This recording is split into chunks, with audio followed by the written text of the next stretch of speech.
Hi, everyone, and welcome again to the Musical Innertube. I'm Don Rooney. And I'm John Timpane. Our guest today is Ellen Gray, Don. She is a features reporter for the Philadelphia Inquirer. She knows her TV and writes about it. And I have a feeling she's been busy recently because there's been this HBO show called Mare of Easttown that takes place somewhat west of Philadelphia. Ellen, welcome to the Musical Innertube. Thank you. It's nice to be here. So, Ellen, are you writing a lot about Mare of Easttown?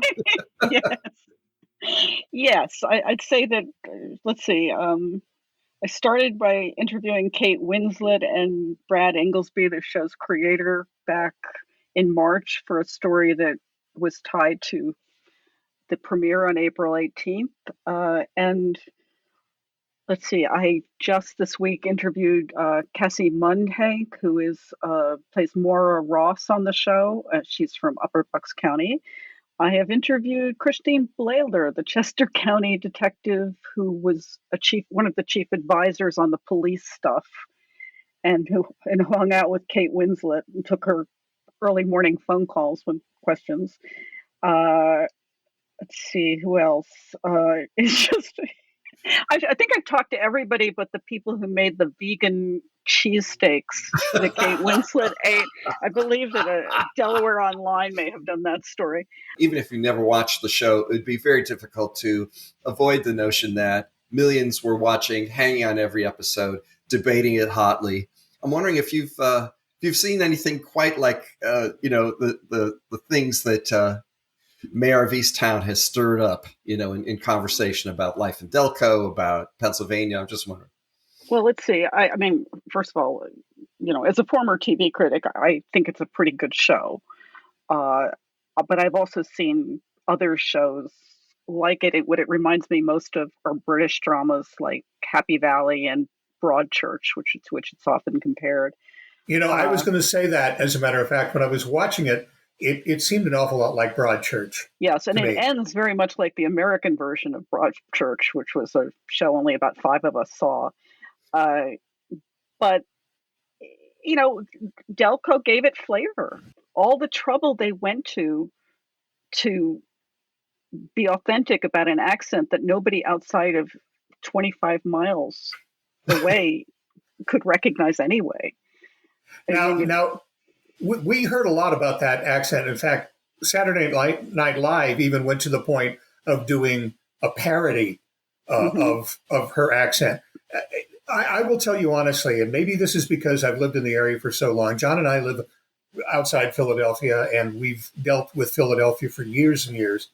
The accent wasn't a big deal to me. I mean, I had to kind of almost listen to it to hear how different things were, because so again, was that a draw, or was that a put off, or was that a novelty? What do you think? Well, first of all, I think that that's a huge compliment to the actors and to the dialect coaches, because Kate Winslet had told me that she thought the trick of doing an accent, and I think you've probably read in many places that she really had trouble with it, is that you shouldn't hear it. That it's not supposed to call attention to itself, and that's why she's Kate Winslet and I'm not, because I don't know how you do that kind of work without wanting people to notice. But that's a very good point. Why go to the trouble, right? But she did it. But I think you can hear occasionally. I mean, those O's. I mean, I'm originally from Brooklyn. I can't speak to this, but there are different ways of saying the Philadelphia O, and I think they hit all of them. We're talking about the Delco accent. That means the Delaware County accent, where Easttown, the fictional, is not. Yeah. Yeah, it really isn't. But that's the accent that they've adopted. I have a friend who, for many years, worked at the University of Pennsylvania department that follows the Philadelphia accent, that they've been following it since the 1970s, the changes in it, the vocabulary changes, even the way that people speak. Obviously, the way you speak changes even during your life. And she tells me that she thinks the Delaware County accent is the hardest accent to master because it's slight but definite. That's what she says, even the way that they say water, right, for the clear liquid that we all drink a lot of during the day. that's different in Center City, Philly, than it is maybe 25 miles to the west of town. It's just different, and so I think it is a great compliment. I mean, these are people from England nailing this, and Canada nailing this accent. I think it's a marvelous thing. Well, the English do study American accents particularly much more than our actors study English accents. I've talked to an awful lot of English actors over the years, and their American accents are often impeccable. But it is a difficult one. And I think also your friend would probably say that generationally it's changed. Oh, that's one of the things that is very interesting about this, is that from the wartime, from the greatest generation through to the baby boomers, there was a huge shift, which has continued. But there's a woman I work with here in Harrisburg, which is the state capital, and it's a couple hours outside Philly. She lived in Philly. She grew up in Philly. She grew up in Montgomery County, which is just outside.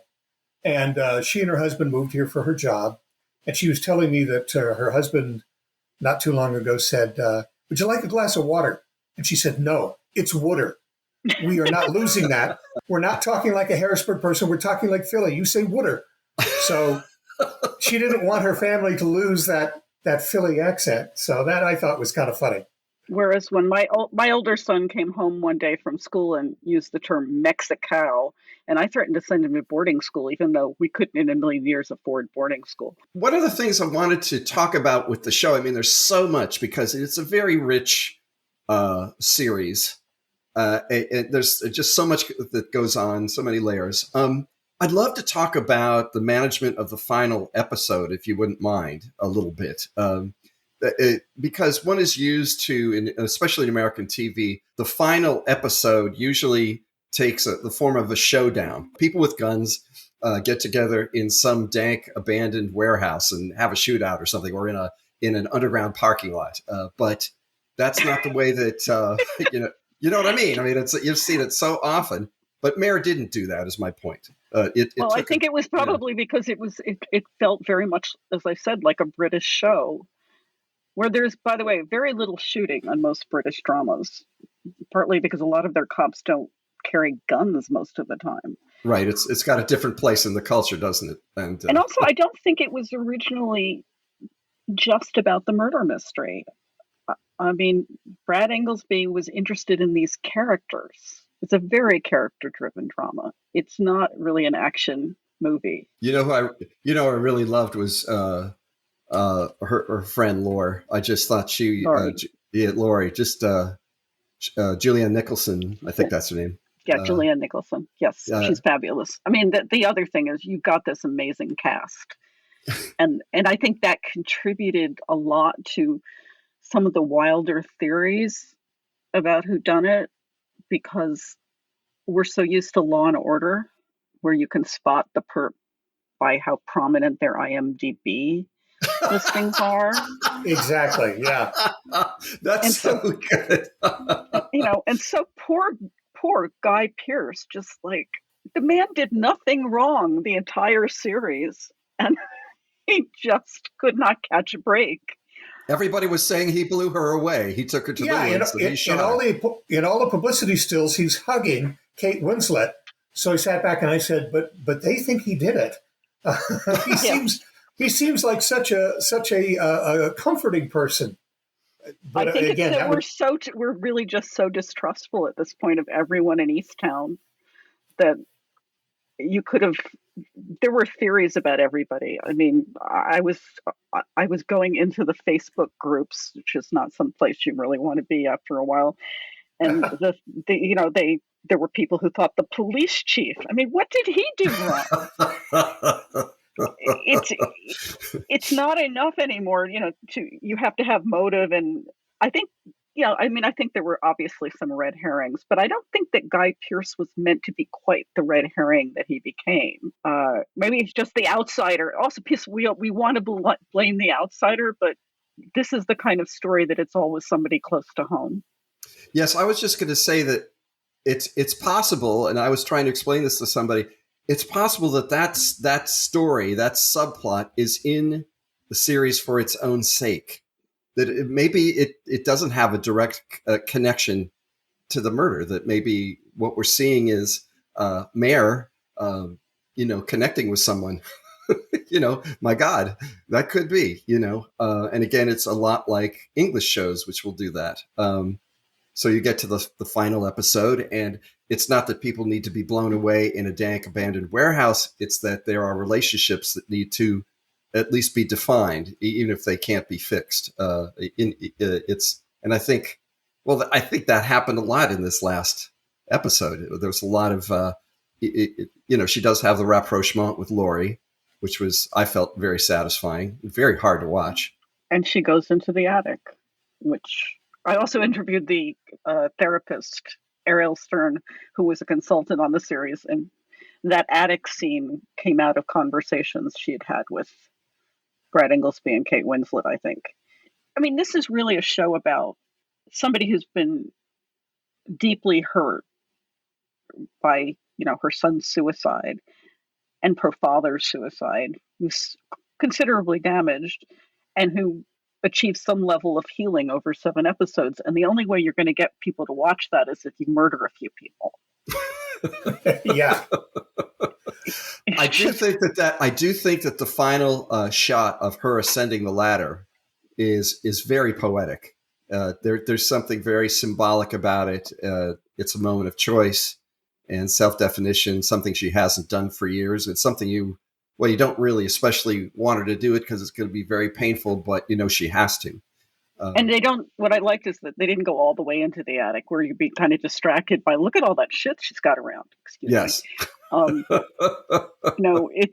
thought it ended really well, which is why it's funny that people are immediately demanding another one. Yeah. What do you think about that, Ellen? Do you think there should be a Mare of Easttown? Well, I will be writing a little bit about that soon, but I kind of agree with Brad Inglesby that it would require a really good story, that you're not going to just do it because people want it and because HBO would love it. You've got to have a story that's worthy of it. We've seen too many shows do a second season that wasn't required.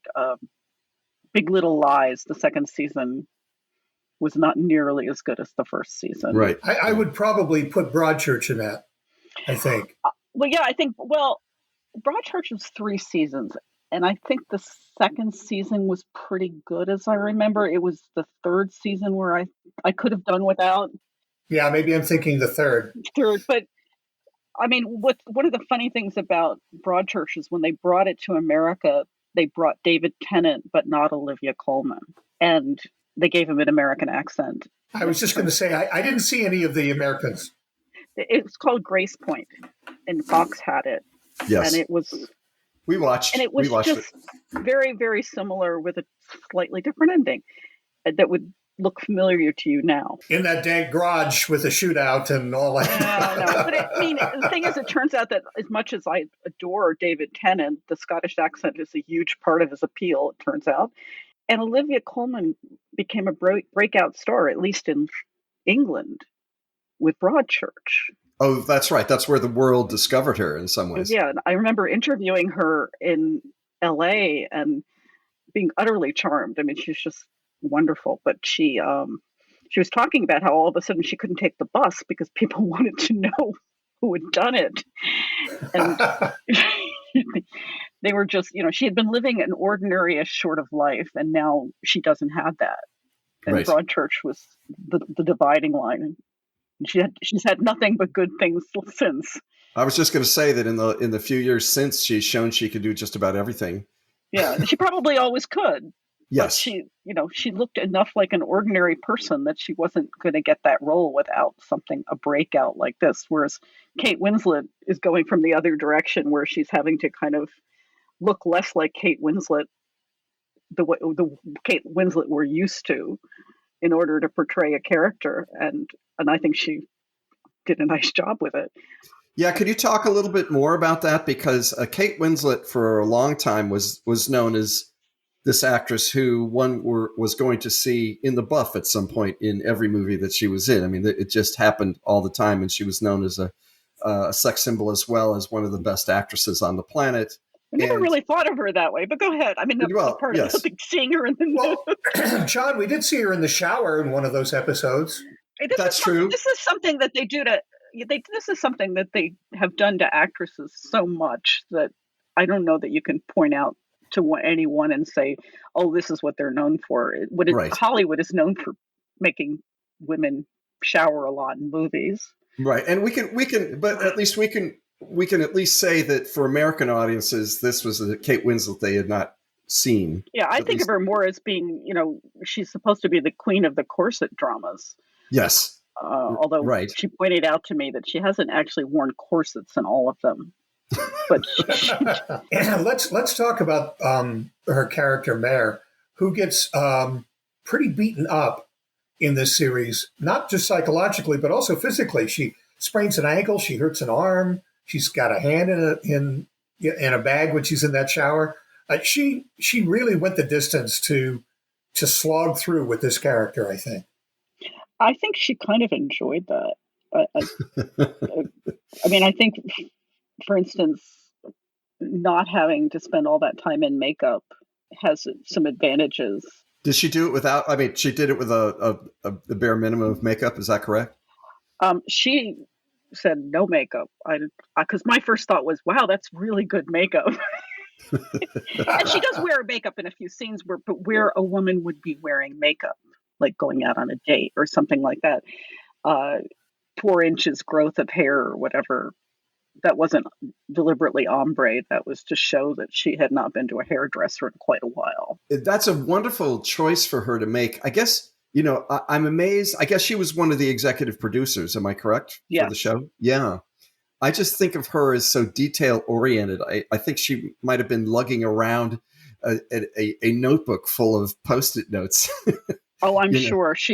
Everybody I have talked to who talked to her, they all talk about her sense of humor and about how she listened to details about their lives or whatever it is that she thought she could get from them to help her do the role. And I'm thinking this is one of the things that Saturday Night Live, when they did the send-up of the show, sort of made fun of, which is, that all of the relationships in the show, or not all of them, but several of them have incestuous overtones, ex-spouses either fooling around or marrying people that there just seemed to be an incestuous thing happening, the very, very close and burdened relationships. And somehow the show made that believable. I guess a question I wanted to ask you, is it fair to folks who are working class, living in, working class towns in Pennsylvania?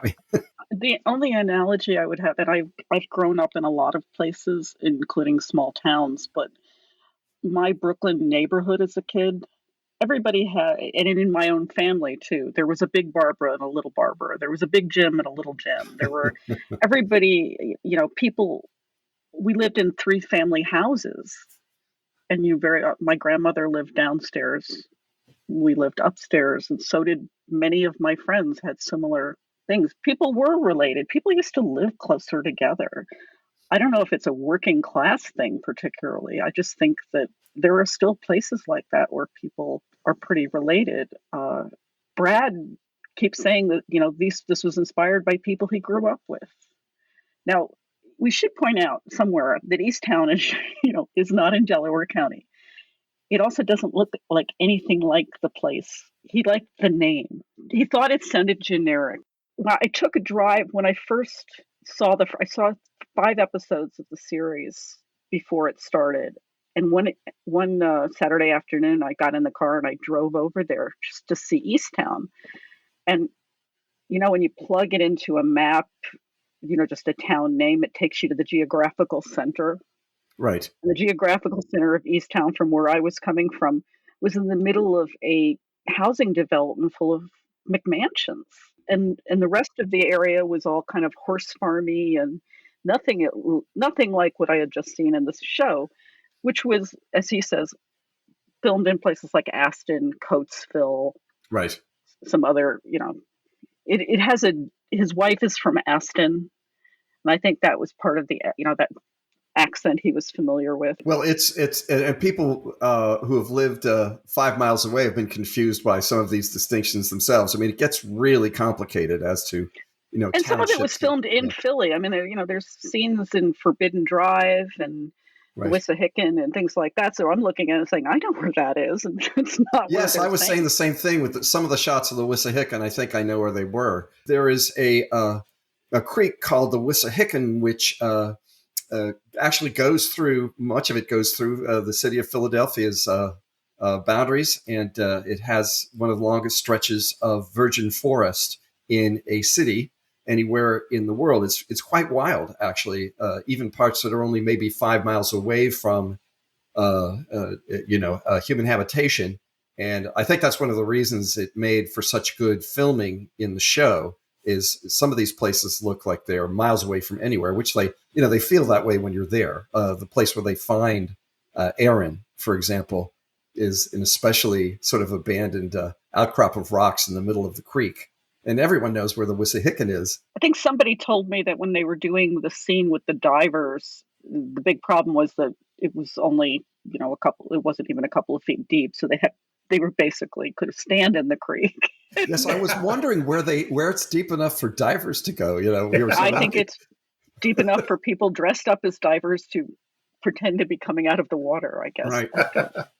Well, there was another scene too where one of the characters goes down to Brandywine Park, and the Brandywine is another creek in the Philadelphia area, and I'm trying to think if there is a park on the Brandywine named Brandywine Park. I was trying to remember if that's real or if that was made up as well. There is a Brandywine. I looked this up at one point. There is a Brandywine Park, but I don't think that's where it is. But they may be thinking, isn't there a battlefield thing out there too? Yes, there is. Yeah, so maybe they were referring to that. I mean, I know there's a Sharps Woods, and I believe it's in Easttown. Right, that's a real place. But I don't think the Sharps Woods in Easttown was filmed at Sharps Woods, and I could be completely wrong. I never did map the whole thing because, it's TV. It's the most surprising thing about this show was that it was made here. It's very, very difficult because of the limit on the tax credit in Pennsylvania to get shows like this made here. Can you explain that for our listeners? Getting TV and movies to shoot in your state has become a kind of a competitive thing. And some places like Georgia have lured an incredible amount of production by offering a very generous tax credit. And don't ask me exactly how tax credits work, but they can offset a lot of the expenses of making a movie or making a TV show. The Walking Dead, for instance, filmed in Georgia because of a tax credit. Pennsylvania has 2 film centers, Philadelphia and that other place at the other end of the state, and a limit every year, an actual dollar limit on how many tax credits it can offer. And we're in constant competition. Yeah, and that's partly because of the lawmakers in the state. I have a little knowledge of that. One of them got up when they were debating renewing the tax credit at one year and said, I live in Carlisle and I've never seen a movie crew there shooting.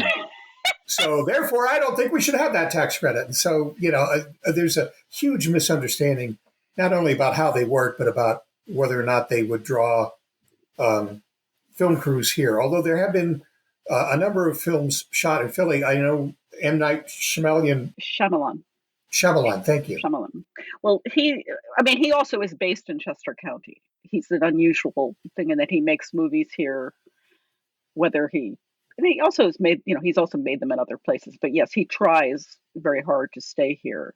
There are other arguments to be made. There are people who will tell you that it's just more expensive in Philadelphia. It's whether or not you have good crew, whether they can get them from New York, et cetera, et cetera. But the bottom line has always been the tax credit.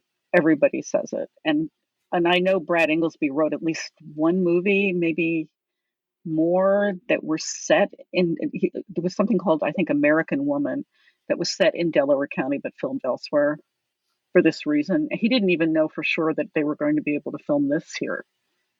So it's been that's the most remarkable thing to me, is that they made 7 episodes of TV in and around Philadelphia They went all in on the Wawa and the accent Right. and everything else. And the rest of the world seems to love it. One of the big sore thumb things in all of movies and television is a Jackie Chan movie that was set in New York but filmed in Canada. So as he's driving down the streets of New York, quote unquote, you see mountains in the background. Oh, yes. On the X-Files, I believe they used to call those the New York Mountains. Yes. Snow-capped mountains. It was Vancouver was where the X-Files were filmed, I believe, and they used to refer to them as the New York Mountains that they frequently had to take out. Well, when there was a show years ago, American Dreams, that was set in Philadelphia, and I remember visiting the set, and Tom Verica, who is from Havertown, was starring as the father of. It was set in the early '60s during the Bandstand era, Right. and they had something they called the Philadelphia Street, where Tom Verica's character had a shop.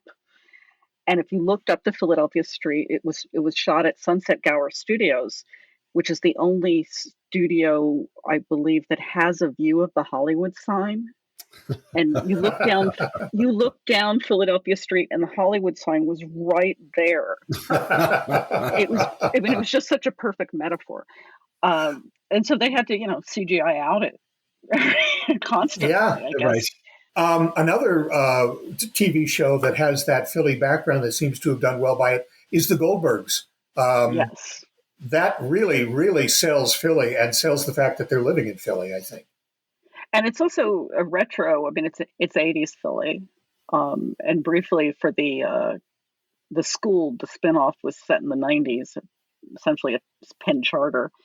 When I'm not writing about Mare of Easttown, I'm writing about the Goldbergs. I think I might be the foremost chronicler of the Goldbergs, because Adam Goldberg has done something that almost no one has ever done, which was to get to use real names. Lawyers hate real names. They advise you never to do it. Right. In fact, right now there's Maria Penaritis had a wonderful column about Mike Zabel, who's a legislator in Delaware County, whose name is Zabel, which is apparently a fairly unusual name, especially in Delaware County. And he's sure that somehow inspired his family's name inspired Evan Peters' character's name. I don't think there's any official word on that. What Adam does on the Goldbergs, or he has for years, I think he's less associated with the show now, he's working on some other things, is he'd go to people and get them to sign releases.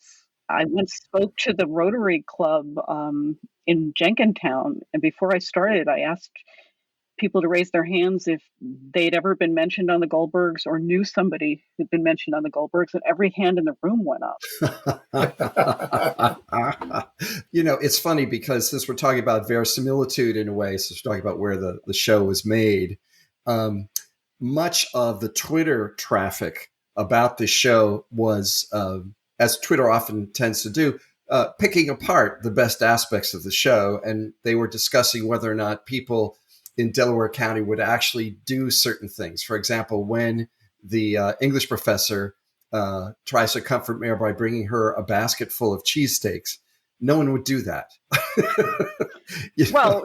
Except from some, English professor from some place we never heard of. Right, that he doesn't know what he's doing. Right, yes. Yes. It did seem like, I think I heard more discussion of the Rolling Rock versus Yingling. Right. I heard an awful lot of discussion about suddenly was there some kind of cross promotion going on where Rolling Rock was mentioned. I think I heard that it was sort of an accident, that it should have been Yingling all along, but I don't know for sure. I drank a lot of Rolling Rock in college, but I went to UConn. And when I came to Pennsylvania, I don't remember seeing as much of it, but I don't like Yingling. Well, for those of you who are not Pennsylvanians, Rolling Rock is made was made in a small brewery. That's not even in existence anymore. Really? Latrobe, right? Yeah. It was in Latrobe, and it used Latrobe water, and it was very proud of that. But yeah, that was sold to an outside interest I would have said about 5 or 6 years ago, maybe longer. But it was a big beer in the middle part of the state. And if you were in Pittsburgh, you drank Iron City beer, which was made Iron in Pittsburgh. City, yes. And if you were in Philly, Yingling, which was made just outside the city. And then there's another little weird sort of thing, like in Chester County or something, where Schmidt's beer was a big deal. Oh, yeah. But anyway, yeah, that for her to order Rolling Rock and Gin, I think that was in the very first episode. I kind of perked up when she did that too, because I thought they're going to make something out of this, that she doesn't drink a local beer, but they never did. Would you like to talk about one of the red herrings that you spotted in the show? Because I thought it was pretty skillful in covering them over. There's usually a red herring someplace in a murder mystery. You want to talk about some that caught your eye? Well, I mean, I think the biggest one was probably Dylan Hinchy, even though he, in his constantly disappearing alibi, he did an incredibly good job impersonating a murder suspect. Right. I'm not sure completely that he didn't do it. It just, we're going to find out in Mare 2 that it was Dylan. Well, it was a weird. You got to admit, it was kind of weird. Like in the in the sixth episode, he's practically killing Aaron's best friend. I mean, that was a terrifying chase. Yes. And the explanation for why he was so interested in burning all that stuff and keeping everybody quiet, I'm not sure I buy it. Well, and it does seem and then they try to redeem him at the end by him showing up with the money. Which I did not believe at all, really. Two envelopes chock full of cash. He suddenly got a heart of gold. Yeah, I'm not buying Dylan's act, but but that's kind of good. I think that things should be a little messy. About the young boy who toward the end, leaves a party and rides his bicycle into town to get a particular thing, and then rides back, commits a deed, then replaces the thing. That seems a little Baroque to me. Did you feel the same? I have to say, and as somebody who occasionally rides her bike at night, my first thought was, I hope he had good lights, because I see kids around my town riding at night with nothing, and when I know their parents, I actually speak to them.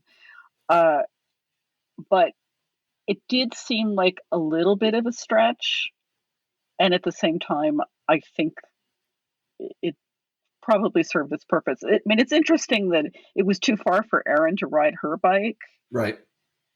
But not too far for him. Yeah, the more you think about it, you realize, it's. On the other hand, I like to promote cycling wherever. I think more people should take a bike. It's so much better than him stealing a car. Yes, and ladies and gentlemen, I want to say I've seen Ellen Gray on the streets of Philadelphia, and she is terrifying. Okay. No, she is terrified on the streets of Philadelphia. Exactly.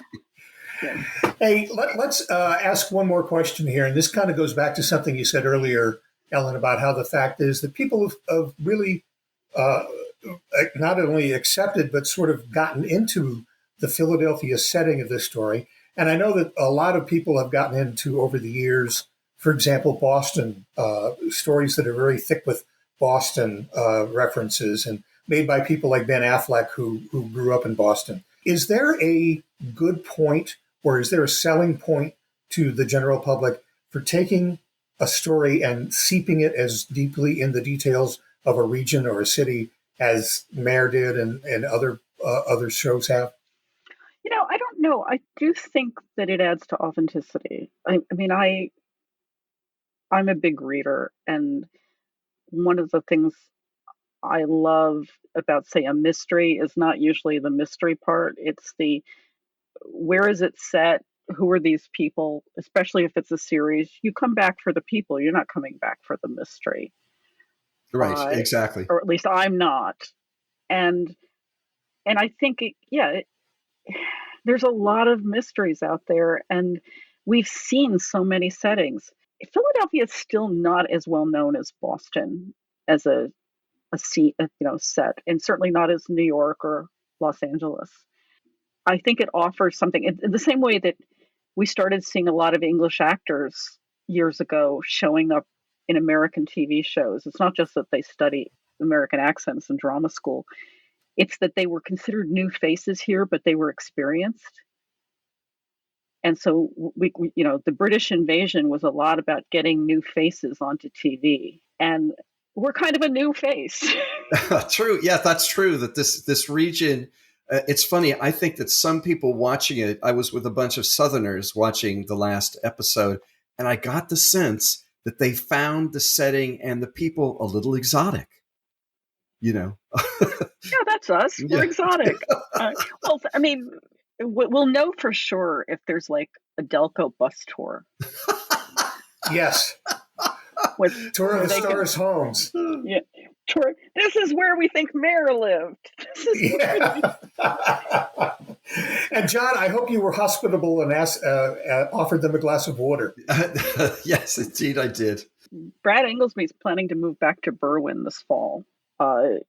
He has written other things set in Pennsylvania, set in Delaware County. I can't imagine he won't continue to write about the things he knows. Yeah, even if he doesn't make this show again, he might make some other show. But I have been surprised by the Wawa thing. It's very funny. I mean, you go through this. I've been talking to actors over the years about this because of shows like The Goldbergs. Right. Like Wawa would send a care package to the set. Everybody knew what a Wawa was because Adam was steeped in these kinds of things. The tasty cakes, Wawa, Philly. We're more than cheesesteaks. We're also hoagies. Yeah, that's going to be the new slogan for the city of Philadelphia. Philadelphia, we're more than cheesesteaks. ... We're also hoagies. But and your coffee. I mean, it's good coffee. Ellen Gray, I want to thank you for being on the musical Innertube. You've taken us for a tour of a very exotic landscape and made us appreciate even more a show that seems to have been a remarkable success, even for HBO, which has had several of them. So thank you so much. You're welcome. It was fun. Hey, and thank you for listening to the Musical Innertube. You can get in touch with us by sending an email. It's musicalinnertube, all one word, @gmail.com. You can follow us on Twitter. John is @JohnTimpain and Don is @DonRooney9. Our webpage is Musical Innertube. Sorry about that. It's musical spelled with 2 A's, .libsyn spelled LIBSYN.com. The Innertube is available wherever good podcasts are heard. Amazon Music, Facebook, YouTube, Apple Podcasts, Stitcher, Spotify, SoundCloud, iHeartRadio podcasts. You can like us and give us a good review on any of those platforms. And if you're a big fan of radio comedy, head on over to musicalinnertubeplayers.libsyn.com and check out the fine radio comedy that may or may not be there depending on which one you listen to. And as always, thanks to virtual band Car Radio Dog for our theme music.